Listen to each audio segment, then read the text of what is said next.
Hay imágenes que Discovery Channel nunca ha emitido. No eran tomas descartadas. No eran errores de grabación. Eran imágenes que decidieron ocultar deliberadamente. Y cuando un antiguo miembro del equipo intentó hablar al respecto, fue despedido de la producción en 2 semanas. Bear GLS lleva casi 2 décadas frente a las cámaras. Ha descendido en rappel por glaciares. Ha bebido su propia orina en televisión y ha convencido a millones de personas de que sobrevivía solo en los entornos más hostiles de la Tierra. Pero esto es lo que admitió, en voz baja, en una entrevista que la mayoría de la gente nunca encontró, sobre lo que realmente estaba sucediendo justo fuera del encuadre de la cámara. Hay 3 cosas que no cuadran en Manu vs. Wade.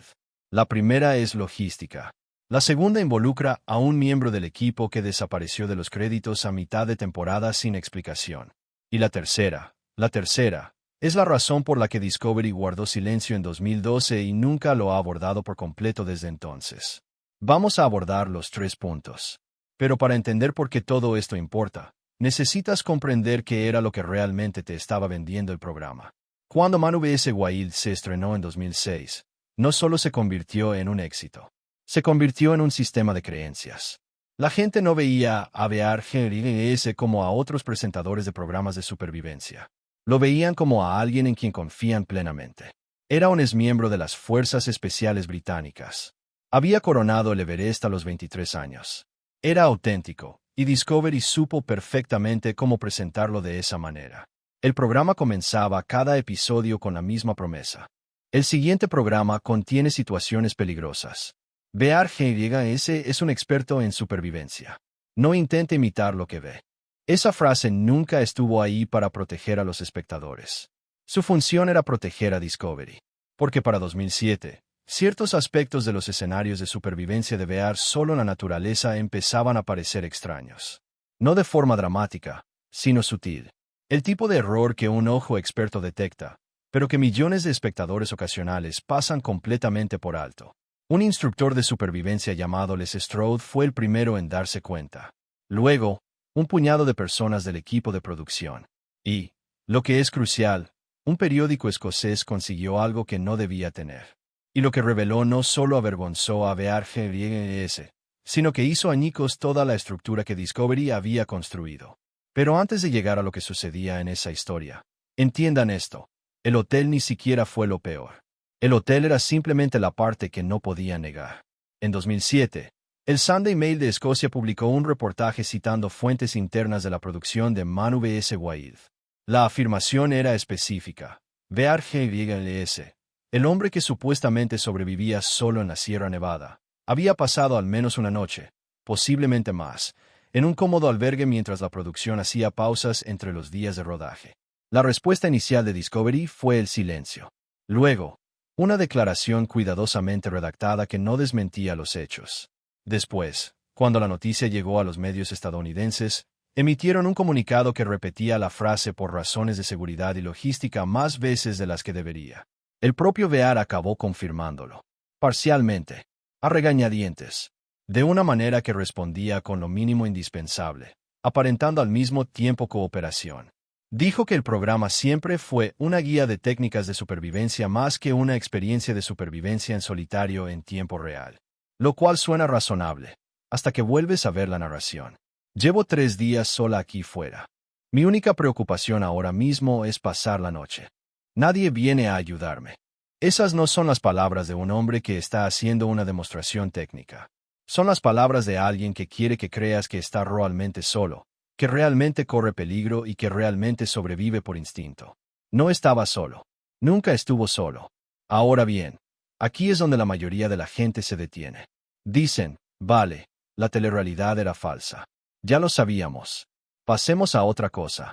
Pero no se trata de eso. Porque una vez que entiendes que la historia del hotel era solo la punta del iceberg, empiezas a hacerte otras preguntas. Preguntas para las que el equipo de relaciones públicas de Discovery no estaba preparado. Preguntas que algunos miembros del propio equipo de producción del programa, años después, en podcast, entrevistas y conversaciones informales, empezaron a responder de maneras que no coincidían con la versión oficial. Uno de los miembros del equipo dijo algo en 2019 que nadie mencionó. No era un empleado descontento. No estaba promocionando un libro. Simplemente respondía a una pregunta en un podcast sobre cine de exteriores, y lo que dijo sobre el episodio de Moab nunca se ha analizado a fondo. Llegaremos a eso. Pero primero, la estructura del engaño, porque es más sofisticada de lo que la gente cree. Esto no era una chapuza. Era una cuestión arquitectónica. La producción no tergiversó la verdad ocasionalmente por conveniencia. Todo el formato fue diseñado para crear una falsa impresión, y este diseño fue deliberado, probado y perfeccionado a lo largo de cada temporada. Así es como funcionó en realidad. Un equipo independiente exploraba la zona con semanas de antelación. Se identificaban los peligros y se planificaban las rutas de escape. En algunos casos, y esto está documentado, no es una mera especulación, se organizaban con anticipación desafíos de supervivencia específicos que luego se filmaban como si VR los encontrara de forma espontánea. La serpiente que apareció en el momento justo. La fuente de agua que se materializó tras 3 minutos de búsqueda. La balsa que, de alguna manera, se mantuvo intacta a la perfección durante una travesía que duró 11 minutos en pantalla. VR GS es realmente habilidoso. Es importante recalcarlo, y es precisamente lo que hace que el engaño sea más interesante, no menos. No necesitaba falsificar sus credenciales. Las tenía. Entonces, ¿por qué la producción falsificó el contexto? Porque la supervivencia real es aburrida. La verdadera supervivencia consiste en quedarse quieto, conservar energía, tomar una decisión correcta y luego esperar. No se puede llenar 42 minutos de televisión 4 veces por temporada. Así que Discovery, con la participación de VR, construyó una puesta en escena en torno a habilidades reales, y luego presentó esa puesta en escena como un documental. No es una mentira pequeña, es una mentira estructural. Y esto es lo que eso provoca en ti como espectador. Si viste Man vs. Wild durante tu adolescencia, y cientos de millones de personas lo hicieron, no solo asimilaste técnicas de supervivencia, sino también un modelo psicológico específico, que una persona lo suficientemente hábil, sola y resistente, puede improvisar y salir adelante en cualquier situación. Ese modelo es seductor. Y es parcialmente cierto. Y esa verdad a medias es precisamente lo que hizo que la mentira fuera tan efectiva. Pero la puesta en escena de la producción, por muy perjudicial que fuera en su momento, no fue lo que realmente puso nerviosos a ciertos ejecutivos de Discovery. Lo que les ponía nerviosos era la tripulación. Esto es lo que casi nadie informó en 2007 y 2008, cuando la historia del hotel dominaba la conversación. El programa Man vs. Wild nunca se filmó con un equipo pequeño. El enfoque de solos en la naturaleza obligaba al público a imaginar a VR con tal vez un solo camarógrafo, viviendo en condiciones precarias. La realidad, visible en los documentos de producción, los contratos sindicales y los testimonios de varios miembros del equipo que han hablado a lo largo de los años, era un equipo de entre 8 y 14 personas, dependiendo del episodio. Ingenieros de sonido, coordinadores de seguridad, un médico, exploradores de locaciones que habían recorrido previamente cada ruta, un director que estuvo en contacto por radio en todo momento. Y, este es el detalle que se suele omitir, un experto local en casi todas las locaciones, alguien con un profundo conocimiento del terreno específico, disponible para consultas durante todo el rodaje. VR GYLLS no estaba descubriendo cómo sobrevivir en el Sáhara. Estaba siendo guiado a través de una versión coreografiada del Sáhara por un equipo que incluía a personas que vivían allí. Ahora, fíjense en esa imagen, porque hace que lo sucedido en el episodio de Moab sea mucho más preocupante. En la segunda temporada, hay una secuencia en el desierto de Utah, el sistema de cañones de Moab, donde VR encuentra agua en lo que parece ser una situación de emergencia. Está deshidratado. Ha estado buscando. Localiza un pequeño charco en una grieta del cañón y bebe de él tras filtrarlo mínimamente. El miembro del equipo que participó en ese podcast de 2019, su nombre fue mencionado una vez por el presentador, y volveré sobre eso, dijo que la fuente de agua en esa secuencia había sido localizada previamente por el equipo de exploración 2 días antes, y que cuando VR la encontró frente a la cámara, estaba recorriendo una ruta que había sido marcada con GPS con antelación. Esa no es la parte inquietante. Lo más inquietante es lo que, según se informa, el equipo de exploración encontró cerca de esa misma fuente de agua, algo que no se incluyó en ninguna nota de producción, y de lo que VR nunca se enteró hasta después de que terminara el rodaje. Y aquí es donde la versión oficial empieza a desmoronarse. No por lo que hizo VR, sino por lo que la producción decidió no mostrarle. El explorador había anotado, en un informe de campo que aparentemente circuló internamente, que la fuente de agua del cañón mostraba signos de contaminación por escorrentía ganadera río arriba. No era grave, no era una emergencia, pero era el tipo de detalle que, en un documental de supervivencia serio, se revelaría o cambiaría la ubicación por completo. No se reveló ni se modificó. El oso bebió el agua, delante de la cámara, como demostración de una técnica de hidratación de emergencia. Y el coordinador de seguridad de la producción, según el mismo relato del podcast, dio su aprobación a la secuencia porque Bear había recibido un tratamiento antibiótico preventivo antes de que comenzara el rodaje. Un tratamiento antibiótico preventivo del que nunca se informó al público, que veía a un hombre sobrevivir solo. Piense por un momento en esa decisión estructural. El hombre que demostraba cómo sobrevivir al riesgo de contaminación en la naturaleza había recibido medicación previa contra el riesgo que estaba demostrando. Ya no se trata solo de teatro. Es una demostración de una técnica para cuya aplicación el propio demostrador fue protegido específicamente. Bear GYS. Hay que reconocerlo. Nunca ha sido del todo deshonesto respecto a la diferencia entre el programa y la realidad. En entrevistas a lo largo de los años, ha sido más sincero de lo que su cadena hubiera preferido. Ha dicho que el programa trata sobre técnicas y que él no es Robinson Crusoe. Ha reconocido la existencia de un equipo de producción. Ha reconocido la puesta en escena. Pero hay una entrevista en concreto, realizada en 2014 para una revista masculina británica, que no tuvo mucha difusión fuera de Gran Bretaña, en la que dijo algo que nunca recibió la atención que merecía. Le preguntaron directamente si hubo momentos en Man vs. Wild en los que sintió miedo genuino. No miedo fingido, sino miedo real. Y se detuvo. Y dijo, hubo momentos que el equipo no filmó. Momentos que los directores decidieron que no eran la imagen adecuada para el programa. Esos fueron los momentos reales. Los momentos que el equipo no filmó. Esa frase permaneció durante años en una entrevista de revista, prácticamente sin ser analizada. Pero cuando se la compara con lo que han descrito antiguos miembros del equipo, cuando se la compara con los casos conocidos de preparación previa de la locación, la preparación médica no revelada, el equipo de 14 personas fuera del encuadre de la cámara, deja de ser una modesta confesión y se convierte en algo completamente distinto. ¿Qué contenían esos momentos no filmados? ¿Qué significaba la imagen adecuada para el programa como filtro? ¿Y quién tomó esas decisiones? Lo que sucedió después es donde la historia da un giro inesperado. Porque en 2012, Discovery no solo dejó que Man vs. Wild desapareciera, sino que la canceló abruptamente. Tras 7 temporadas y sin la despedida que suele recibir una franquicia tan exitosa. La razón oficial aducida fue evolución de la programación y el formato. En el mundo de los medios de comunicación especializados en actividades al aire libre y supervivencia, circuló una explicación diferente. Esta implicaba un incidente específico ocurrido durante lo que habría sido la preproducción inicial de la 8ª temporada. Un incidente que nunca se ha confirmado públicamente, pero que ha sido mencionado en suficientes relatos independientes como para que su estructura general sea consistente.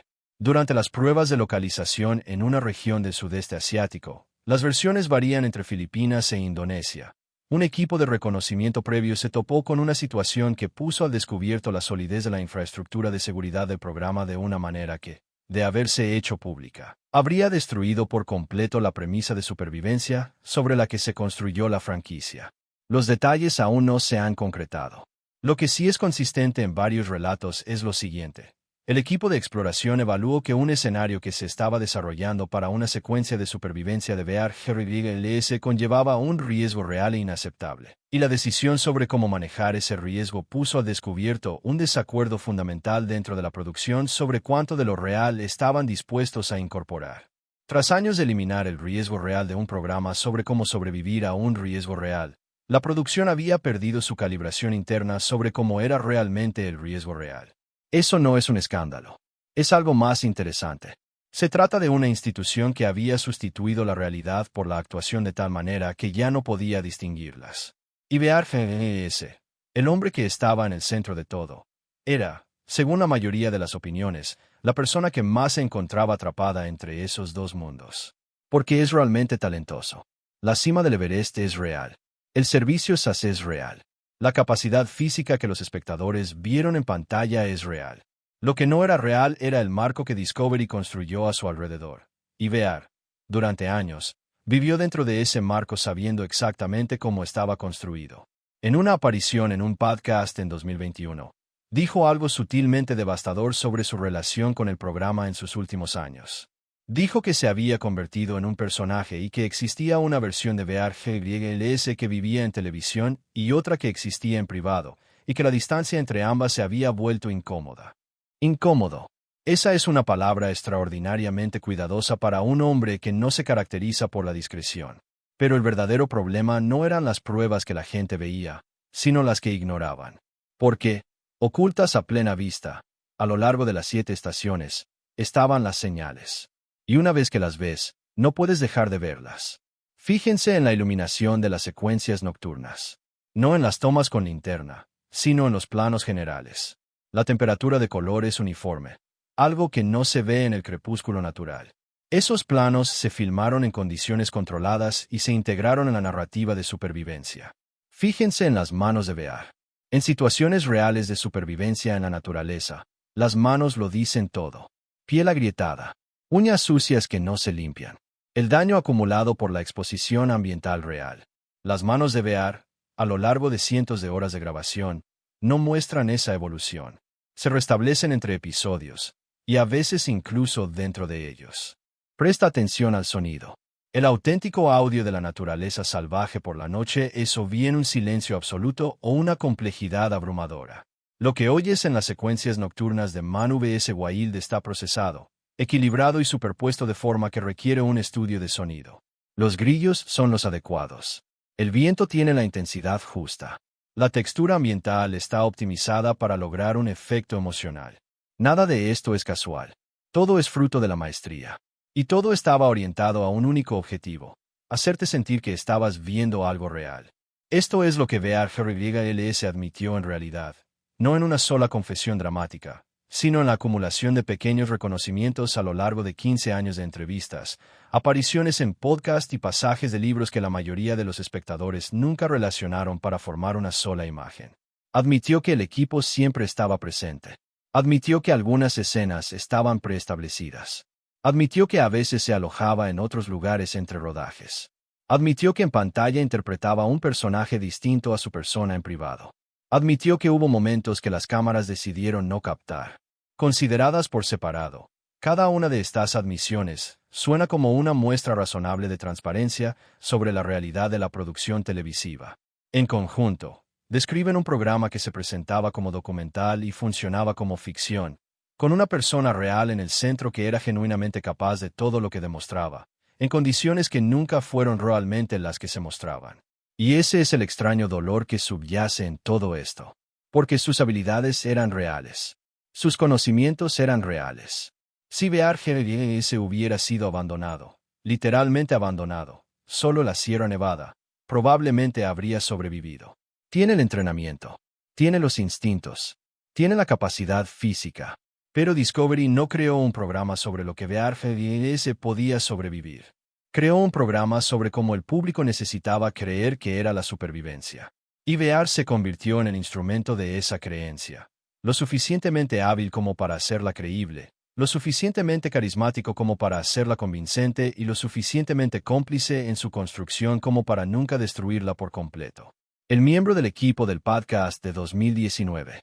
Su nombre, mencionado una sola vez por el presentador, un hombre llamado Derek Everly que dirige una pequeña consultora de producción al aire libre en Colorado, nunca fue investigado por ningún medio de comunicación importante.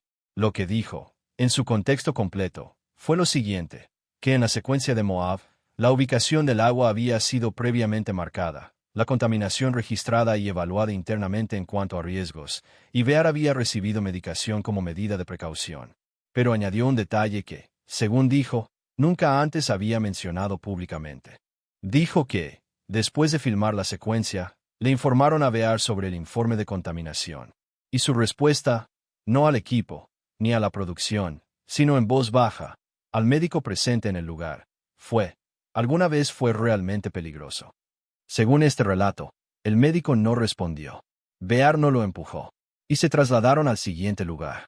Esa pregunta, ¿alguna vez fue realmente peligroso?, es la que perdura.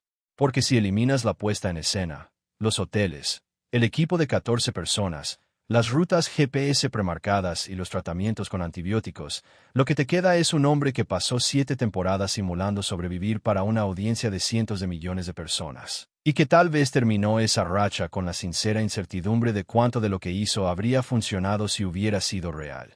Esa no es una historia sobre un fraude. Los fraudes saben lo que ocultan. Esta es una historia sobre algo más complejo.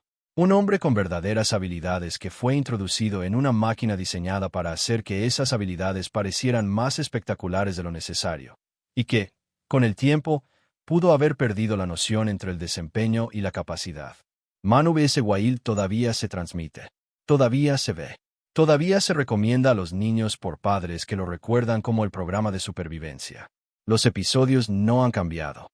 La narración todavía dice: nadie viene a ayudarme. Las noches de hotel siguen sin aparecer en la edición. Los marcadores GPS del equipo de reconocimiento siguen siendo invisibles.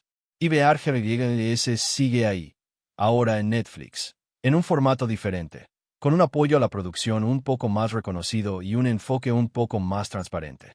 Levemente, las imágenes que nunca se emitieron, ni las tomas descartadas, ni los momentos preparados, ni los recibos de alojamiento, ni los informes de contaminación. Los momentos a los que el propio VR hizo referencia en aquella entrevista de 2014. Los momentos que los directores decidieron que no eran la imagen adecuada para el programa.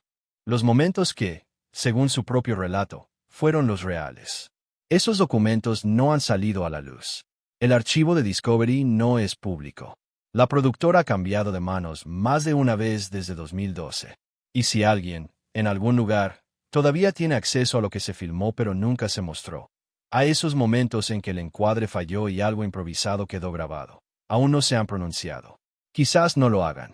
O tal vez la razón por la que no han hablado sea exactamente la misma por la que ese miembro del equipo abandonó la producción 2 semanas después de empezar a hacer preguntas. Algunas cosas que se entierran no se entierran porque sean peligrosas. Están enterradas porque son ciertas.